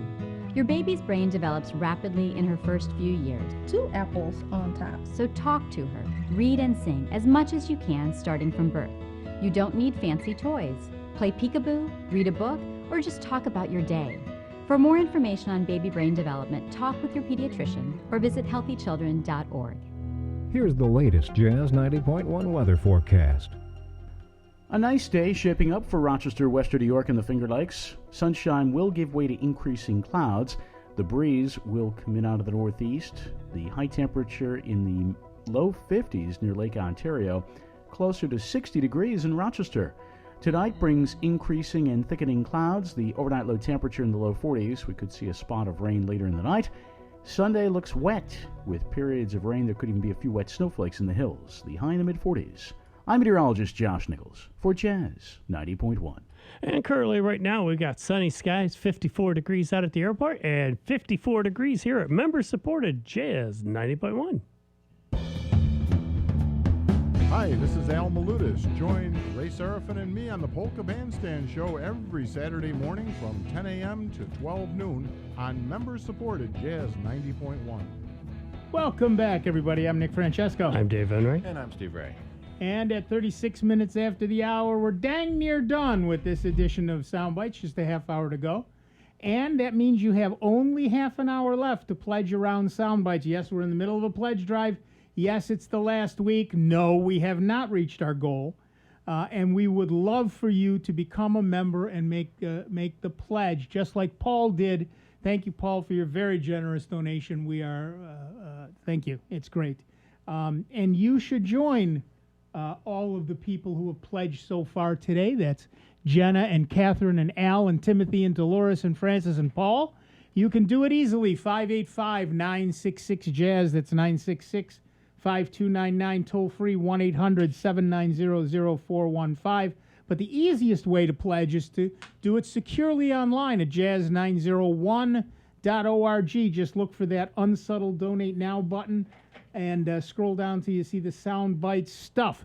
While you do that, we will talk to Tom from Rochester, New York. What's up, Tom? Hello, just a frustrating situation. I have a Windows desktop and an iPad. When I access my mail on iPad and I delete something from the inbox, I will go and delete it from the trash. And even though on my settings I have selected delete from the server when it's removed from the inbox, the deleted mail keeps coming back into my inbox. Even when I'm looking at my mail on the iPad, or if it's gone before I sign off, I will turn it on the next day, and it all of a sudden it gets reloaded into the inbox. What mail service are you using?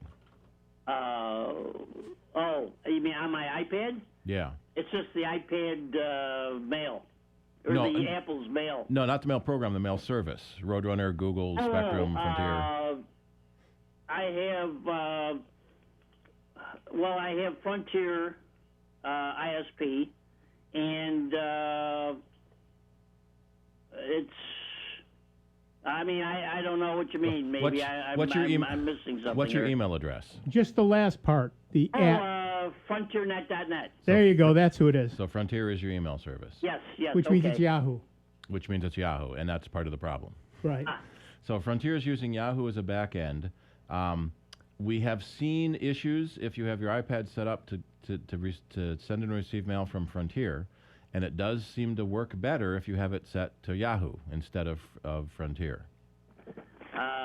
Same email address, so it's whoever you are at frontiernet.net, but instead of using the Frontier servers, you directly use the Yahoo servers. Right. Okay, you mean on the iPad settings? Right. Yeah. And the reason is that right now, essentially your mail connection goes through Frontier to Yahoo, and then back through Frontier to you. Yes.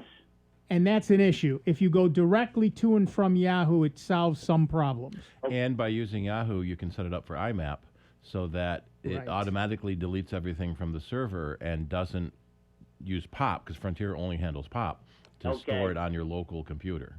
So if I just change those settings on my iPad to Yahoo, do I have to change any of those POP settings or not? Is it set to POP or IMAP now? I think there's something that says POP. Yeah, so you'll have to make a new mail account setting, tell it Yahoo, and then tell it to do IMAP. IMAP, okay. You'll have to, you'll have to either disable or delete the POP settings, or you'll see all your mail twice. Okay. All righty. And that should, hopefully it'll solve the problem. Yep. I appreciate your help, and I'm a member. Thanks, Tom. That's what we like to hear. Appreciate it. I'm a member, too. Thanks. We usually see that issue with Google Mail, partly because Google has that all mail thing. Google never deletes any mail, even when you tell it to delete. It goes into the all mail, just in case you ever want that mail back. And so sometimes it comes back. Yep, and it's but you can do IMAP so that you can essentially see your stuff. All right, back to the phones. Our next caller is our friend Scott from Buffalo, New York. Hiya, Scott. What's up? I have a friend with an iPhone 6, and now the storage has become full on the iPhone 6. And I was suggesting that maybe she could use an external drive, her iCloud is also full, free iCloud. And so she should maybe use an external drive. And what would you recommend for that? You can't. That was easy. You can't use an external drive for more storage. There are USB. I've seen USB dongles that have a Lightning port on one side and USB-A on the other side. You can transfer files to the dongle and delete them from the phone. And then when you want them back, you have to transfer them from the dongle and transfer them back to the phone. But you can't make it automatic, and there's no backup feature. Right. You're more like backups rather than. Well, you can back up your phone with iTunes. She has a very old computer, and I don't think iTunes is not going to work for her at all. It should. But now, I don't know. I was looking for some external drive that you could throw things from there. photographs from our iPhone onto that. Well, there are settings on the phone where you can say, especially in the photo well, then we get to your second issue. In the photo library, you can sync to the cloud, and there's a setting called Optimize Photos. So it offloads photos from your phone, deletes them from your phone, and leaves them in the cloud, so you can still see them when you want to. But then you do pay more for cloud storage. The 99 cents a month for 50 gigs isn't too bad, but it does mean you have to do that. Or you can use Google Photos, and if you store it in the Google Cloud. Yeah, if they store it in whatever that format is. Google. Yes, but Google Cloud, the Google Photos app looks at your Apple camera roll. Yeah. And you delete it from the camera roll to make space. It's deleted from Google Photos because it syncs. Oh. Yeah. The other option is the iPhone 6 is pretty old, and Apple just released the new iPhone SE, second generation, that starts at $499 with, I think it's 64 gigs of storage, as low as $9.54 a month with trade-in. And so, so a lot of people that have iPhone 5s and 6s, in fact, for our previous caller that had a 5 or 5S, whatever it was, you may want to look at upgrading to the new iPhone SE because it comes with 64 gigs of storage minimum, and you can get it at 128 or 256.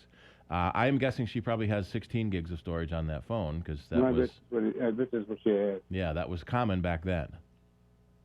Some of the very early iPhones had 4 gigs. That's oh my goodness, 10 years ago. So you can pay $10 a month for a new phone, or 99 cents a month for 50 gigs of cloud storage.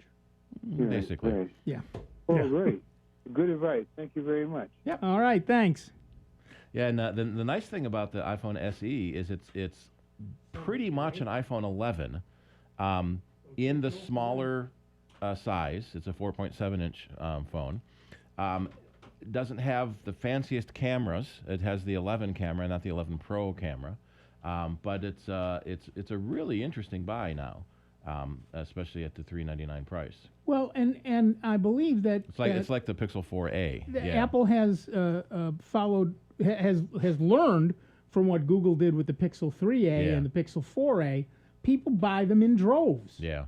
And so they understand that there is a just below flagship level that they were not hitting. Well, that's almost what Apple did this year with the iPhone 11.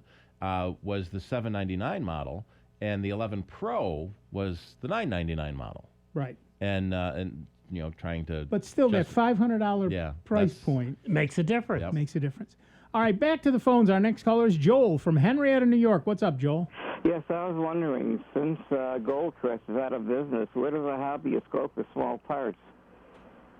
You got to do it online. Online. There's nothing available in the city anymore? Yeah, not that I've been able to find. I mean, they were the greatest source for electronic components. I mean, they were the one salvation once Radio Shack left. Yeah, that's what I thought. Yeah, no, I just had to order some toroids, and literally I had to do it online because you're not going to find it around here. All these. Who's it? What's his name? Jeff on Ellens Creek Road. Oh yeah, Microworks. Oh, Microworks has some parts. Okay. Yeah, they have some stuff, but they're mostly a computer store. But they do sell some computer components. But yeah, but if you're looking for any switches and all this other stuff or cables and all that, you can shop online and get it pretty quick. Okay, thank you. You're welcome. Oh, I'm Jazzmatic. That's what we like to hear. Thanks, Joel. That's right. You can be a Jazzmatic member, too. A minimum pledge of $10 a month for as many months as you like, and it's a little nibble rather than a big bite all at once. You can do that online, or you can do that by giving us a call, 585-966-JAZZ. That's 966-5299, toll-free 1-800-790-0415. It would be best at this moment, really, to pledge securely online at jazz901.org. We've got, as always happens, the phones are jamming up at the end of the show. We're not going to get to everybody. That's just the way the world works. But we are going to go to Mike from Batavia, New York. What's up, Mike? Hi there. Hi, guys. Steve Ray put an article from Tom's Hardware out on the Soundbites thing about mesh routers. and I was going to ask him whether he had a favorite. You know. Oh, it's That's a good question. Good question. Right now, we tend to like the Eero the best. Eero? How do you spell that? EERO. Didn't they get bought by Amazon? I think they did. And then we're not sure we like that anymore. Right. We used to do the Ring doorbells, and then they got bought by Amazon, and we're not sure we like that anymore. Right. I have an Orbi, which Orbi? does. I love the Which is Orbi. I got Netgear. this.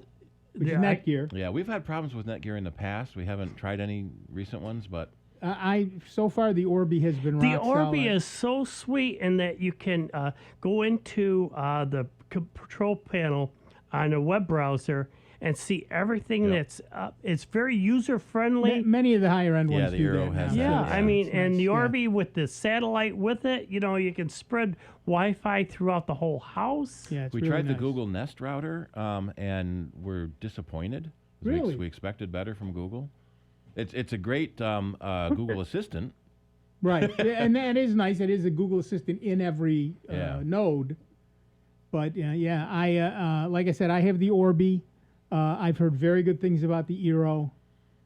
So those are the two right now that we would recommend. Okay. Well, it looks like it's going to be the Orbi. Okay. Yep. There you Thanks a lot. I'm a member of Ask Nick. I'm subscribed to Ask Nick, and I am a member. That's what we like to hear. Thank you, Mike. Thank you so much. Nice. Hi there. Bye. A lot of the routers now have additional features with parental control options. So you can do the MAC address of your kid's tablet and say it shuts off at 9 p.m. because it's bedtime. You can manage your neighbors, your relatives. You can manage your neighbors. Manage your neighbor's router. You set up a router for your mom, so you can manage their router too from your house. Yep. Right, and most of them now make it very easy to do something in like a guest network. Turning it on and making it work is real easy, and that not so useful right now that nobody's leaving their house. But when your kids have friends over all the time, putting them all on a separate network is probably not a bad idea. And having that second network for company is really actually pretty nice. So in terms of a mesh network, for those of you who don't know, it's multiple routers around your house that all talk to each other to spread out the signal to places it normally wouldn't reach. One of the issues with any sort of router is the fact that it only extends so far. Yeah.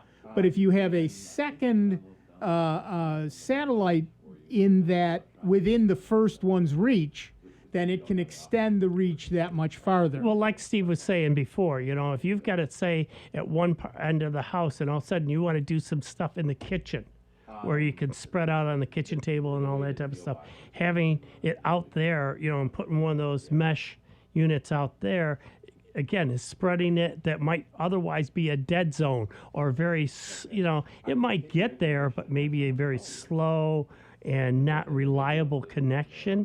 This affords you that capability. And like we're going back and saying that more and more folks are, because of the quarantine, stay home order, everybody's trying to go to their end of the house. Right, to get away from each other. And do their thing, especially if the kids, they're trying to do their studying. Right. And they don't want, depending on the kids, going to different parts of the house, and you want to watch a movie or you got to have a conference. Thank you very much. It gives you that flexibility to be all around the house. Right. It's a really nice idea. Some of the versions have been terrible. The back channel is bad, or it interferes with the front channel. But the Orbi is very good, and the Eero is very good. And I'm sorry to hear that the Google one is not that very good, because I was just surprised. Repaired the problems we had. We looked at them when they were. I told you. Thanks. They might have made it better in the couple of years since we first looked at them. Oh, yeah. Because Mesh has been growing and upgrading themselves. Yeah. Too. Well, because now they did at least put out a second version, because now each node is an assistant, a Google Assistant. We had the Google Nest router. We had an Apple HomePod and an Amazon device, all within the same room, and firing commands at them. See who answered first. See who heard the other one answer, and then start answering it. It was kind of one of the things we found was really neat. Is with the Google, we almost when music was playing loudly, we almost had to yell for the Google to hear us to turn down the music. But it was a little freaky with the Apple HomePod that we could whisper when the music was really cranked up, and Siri would turn down the music, which is a little disconcerting. We sometimes have to yell at the Amazon Echo to be heard as well. Oh, really? Yeah. Something's playing loud. Alexa, tell me a joke. Stop that. That was Steve Ray, if you want to write in. That was Steve Ray. She has some really good dad jokes. Yeah, she does have good dad jokes. Hey, Google, pledge to Yeah, right. 99.1. That's the next one. Yeah. Yeah, actually, you can't say that to Siri because she would say, "Let me look on the web for you." Yeah, right. Hey, nothing wrong. Give me. I have turned off the buying feature on the Amazon Echo because there were a couple of television commercials that set it off. Oh no! That could be dangerous. There was a story a couple of years ago around Christmas time. Kids who didn't get what they wanted for Christmas, or ahead of time would tell Amazon to order it. Right. And the people apparently had one-click buying turned on, and it showed up at the door. And apparently people were calling the news stations to say this was happening. So the news people read it on the air. Amazon ordered me a dollhouse. And then in that next week, another whole bunch of people got dollhouses. Now, part of me found it interesting is it just said a dollhouse, and it ordered a dollhouse. Yeah. Which one did it pick? How did it decide which one to pick? It picked the Amazon buyer's choice, favorite, best choice, whatever it is. Yeah, right. All right, that's it. We're done for another week. First, let me thank everybody who pledged. Bless you all. It's you people who keep us on the air, and we are honored that you have done so. That's Jenna, Catherine, Al, Timothy, Dolores, Francis, and Paul. Thank you so much for helping to keep this show alive, for backing us, for all of that. Thank you so much. I want to thank Dave Enright and Steve Ray. I'm Nick Francesco. We'll be back with a whole nother show next week. So be good to each other. Stay safe. Stay socially separated. And we will see you in just 166 hours. Thanks.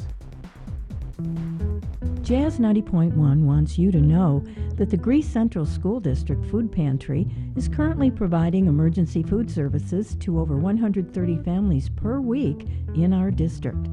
They are in desperate need of non-perishable food donations to continue their efforts.